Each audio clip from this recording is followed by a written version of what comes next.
نحمده ونستعينه ونستغفره ونعوذ بالله من شرور أنفسنا ومن سيئات أعمالنا من يهده الله فلا مضل له ومن يضلله فلا هادي له ونشهد أن لا إله إلا الله وحده لا شريك له ونشهد أن محمدا عبده ورسوله أما بعد أعوذ بالله من الشيطان الرجيم بفضل بسم الله الرحمن الرحيم الذين يبخلون ويأمرون الناس بالبخل ويكتمون ما آتاهم الله من فضله وأعتدنا للكافرين عذابا مهينا صدق الله العليم. கண்ணியத்திற்குரிய அல்லாஹ்வின் நல்லடியார்களே, சகோதரர்களே, சூரா நிசாவினுடைய 37வது வசனம் அல்லாஹ் சொல்றான், அல்லதீன யப்கலூன வயமுருன الناس بالبخل. சில நபர்களை பற்றி அல்லாஹ் பேசுகிறான். அவர்கள் எத்தகையவர்கள் என்றால் யார் அல்லாஹ் சொல்றானா, அல்லாஹ் நாளை மறுமை நாளையில சில பேர் மேல கடுமையாக நடவடிக்கை எடுப்பான். அல்லாஹ் நாளை மறுமை நாளையில இழிவு தரக்கூடிய வேதனையை இவருக்காக வேண்டி அல்லாஹ் தயார் செஞ்சு வச்சிருப்பான். கடுமையான நடவடிக்கை எடுக்கப்படும், இழிவு தரக்கூடிய வேதனை இவருக்காக வேண்டிய அல்லாஹ் தயார் செய்து வச்சிருக்கிறான். இந்த நபர்களை பற்றி தான் அல்லாஹ் சொல்றான். அப்போ அல்லாஹ் கூறும் பொழுது அவர்கள் யார் என்று சொன்னால், யார் மறுமையில இழிவை சந்திக்கக்கூடிய, இழிவு தரக்கூடிய வேதனையை சந்திக்கக்கூடிய அவர்கள் யார் என்றால், அல்லதீன அவர்கள் யார் என்று சொன்னால், யப்கலூன தானும் என்ன செய்வான், கருமித்தனம் செய்து கொள்வார். தானும் கஞ்சத்தனம் செய்யக்கூடியவனை பற்றி அல்லாஹ் பேசுறான். அல்லதீன யப்கலூன அவர்கள் யார் என்று சொன்னால் கருமித்தனம் செய்வார்கள். வயமுருன الناس இன்னும் மக்களிடத்துல பில் புகுல் அந்த கருமித்தனத்தை தூண்டி விடுவான். இவரும் கஞ்சத்தனமா பண்ணுவார், இவரும் கஞ்சனா இருப்பார். என்ன செய்வார், மக்களிடத்துல இவரும் கஞ்சத்தனத்தை தூண்டி விடுவார்.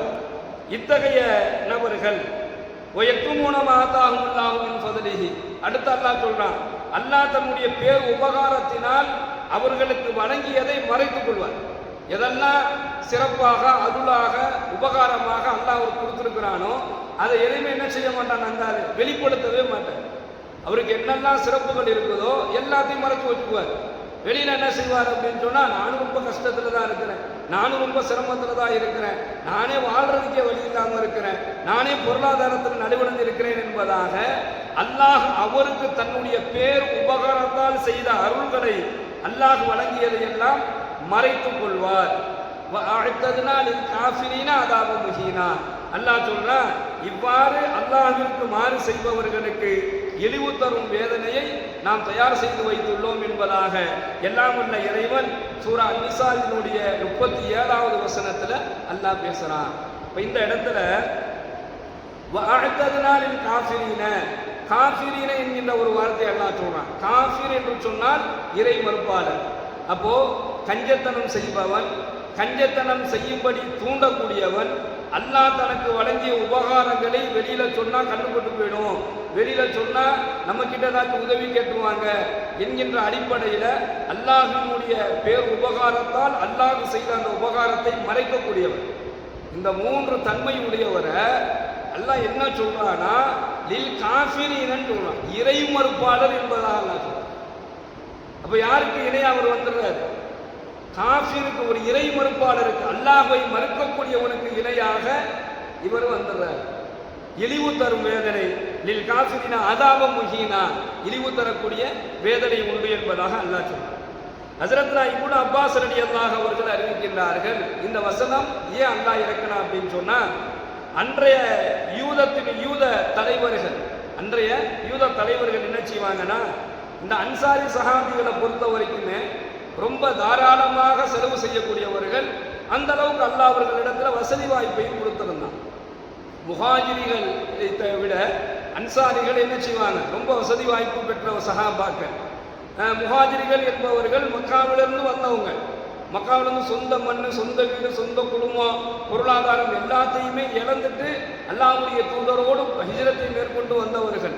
அதனால இவங்கள்ட்ட பலகீனமா இருக்கும், பொருளாதாரத்தில் ரொம்ப கஷ்டப்படுவாங்க. ஆனால் அன்சாரிகள் அப்படி அல்ல, அவங்க இயற்கையாகவே ஆரம்ப காலகட்டத்தில் இருந்து தொழில் துறையிலெல்லாம் அவர்கள் விளைந்தவர்கள். அதனால அவங்கள்ட்ட நிறைய காசு பணம் இருக்கும்.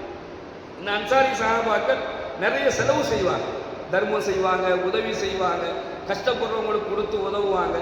இதெல்லாம் அந்த யூத தலைவர்களில் ஒரு குறிப்பிட்ட ஒரு 4-5 பேர் இதை பார்த்துக்கிட்டே இருந்து இந்த அன்சாரி சஹாபிட்ட வந்து சொல்றாங்க, நீங்கள் உங்கள் செல்வங்களை எல்லாம் இப்படி செலவு செய்யாதீங்க.